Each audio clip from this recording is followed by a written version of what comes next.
Today is the 2nd of September. I started a lot of books in August, but I did not finish that many. So I'll just go through the ones that I've finished, and I hopefully will finish the rest in September. However, it is the first month of college, so I expect I'll be very busy reading other things. I'll talk to you about the ones I've finished, because then I have full coherent thoughts. The first book I finished, I'd already talked a little bit about in my Booktubeathon wrap-up, and that's Rebecca by Daphne du Maurier. I had read half of this in the Booktubeathon, and I found it was kind of a bit slow to be reading in a readathon, I think. But I finished it this month, and oh my god, I adored it. I absolutely adored it. It was... Right, actual thoughts, Mila. So I was going through the first half and I was enjoying it and I was taking it in, but it wasn't really grabbing me that much. Like, there's a lot of things that are nodded to, like a lot of characters are saying things and they're implying things, but obviously the main character, who doesn't have a name, isn't grasping that yet because she doesn't know. She is new. I haven't told you the plot. I'll tell you the plot, that might make more sense. So Rebecca is about a woman who is working as companionship for this old woman in Monte Carlo. I think they're on a trip to Monte Carlo, where she meets this man and they get married very quickly and they go back to his house in Cornwall, and the whole house is wrapped in, it's so obviously touched and, you know, it was so obviously owned by his first wife, Rebecca. The main character doesn't have a name, but she's constantly trying to find herself in this house that's so utterly owned by Rebecca, and there's so much that's nodded to, but she doesn't know it yet, and she doesn't know what they're referring to, and they're just, at the end of the first like half of chapters, there's something where they just have to say something about Rebecca that makes you think more and more, and oh, I'm so excited to do more work on this. But yes, there was this turning point where I got to this massive plot point somewhere around the middle, and then I was like, okay, I need to finish this. I need to finish this, and I went through it in the rest of the afternoon and I gave it 5 stars. But yes, I would definitely recommend, if you're looking for a good book where you finish it and you think, oh my god, somebody just crafted this so wonderfully, then I definitely recommend this one.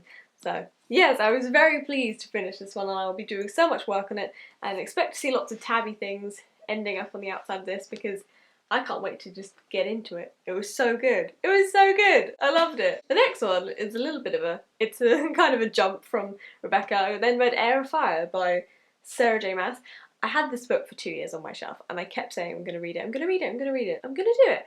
And for 2 years I just didn't. I read about the first 30 pages and then I was like, and then never finished it. Until now! And I read it pretty much in like 3 days or something, in big chunks. The first time I was reading it, I got to the Manon chapters and was just like, and that kind of, I think the first few times I was like, I don't know who this new person is, I don't know, no. Actually, once I finished it, I realised I think Manon's story is one of my favourite threads of this whole book, and of Queen of Shadows as well.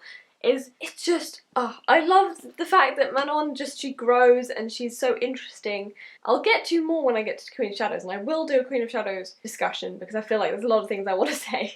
But yes, I really enjoyed this. I think I gave it 4 stars, I think, because it was quite slow. Glad I did read it, because now I'm caught up and I'm ready for Empire of Storms. And then I went straight, well no, I didn't go straight on to, that's a lie. I started reading a few things in between. Woo! Nearly fell off my chair then. So then I read, the next book I finished is Queen of Shadows by Sarah J Maas, which you can't really see the queen bit because I think it's sun cream and heat and skin just rubbed it off while I was on holiday, which is really, really nice. I finished this one. I want to do a whole review. I'll probably do it right after this one because I have so many things to talk about.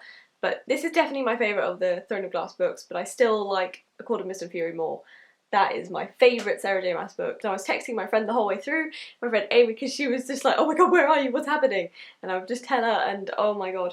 There are so many things that a lot happened in this one, which I really enjoyed. I think it recaptured why I like the series, because the first book was my favourite book, and everyone always liked Crown of Midnight more, and I don't know why, because the first one has this fantastic, like, if you don't know, the Throne of Glass starts off with this assassin who's taken into this competition to be the king's champion.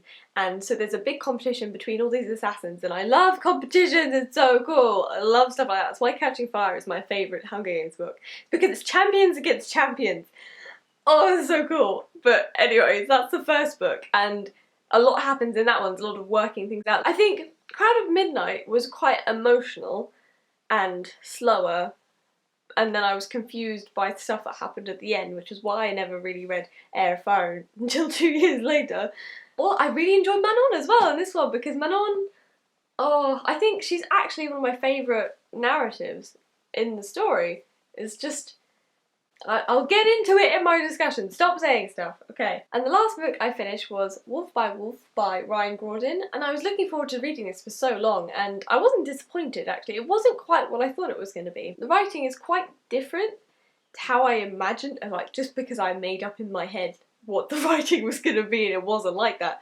This writing is quite, oh, how do I put it? It's kind of, it's not bare, it's quite simple and concise, and there are some really beautiful phrases in there, and I enjoyed it. I think for me I like a bit more in-depth writing style. I think the writing style just isn't my favourite, but it was so fast-paced, and if you don't know, I really should just do a synopsis when I start, but I keep not doing that. This one is an alternate history where Hitler won the Second World War. This takes place in like 1956, I think. There's this Axis tour. Now I know very little about World War II, or any of the world wars. Any wars really, for that matter. The Axis was a side in the World War. I don't really know, but there's an Axis tour, so it's a motorcycle race across all these countries. This girl enters because she wants to win and meet Hitler and kill Hitler. Lots of good stuff going on in here. There's a lot to do with identity, of course, because the main character is Jewish, but I thought she was really interesting, and I was really eager to read the next book because I thought it was out when I finished it, and it's not. It's not out for like another month or so. So I was annoyed about that, but I will definitely read the sequel because I think the story is so interesting, and it left in this place where I need to read the next one. I accidentally picked apart the cover because it had one of those stupid stickers on it. Look, that's a hole, because I thought it was like a bit of the sticker and I just kept scratching it off. Life struggles, you know. Thank you for watching. Those are all the books I read in August and finished in August. So thank you for watching. I hope you have a nice day, and I shall see you later. Goodbye!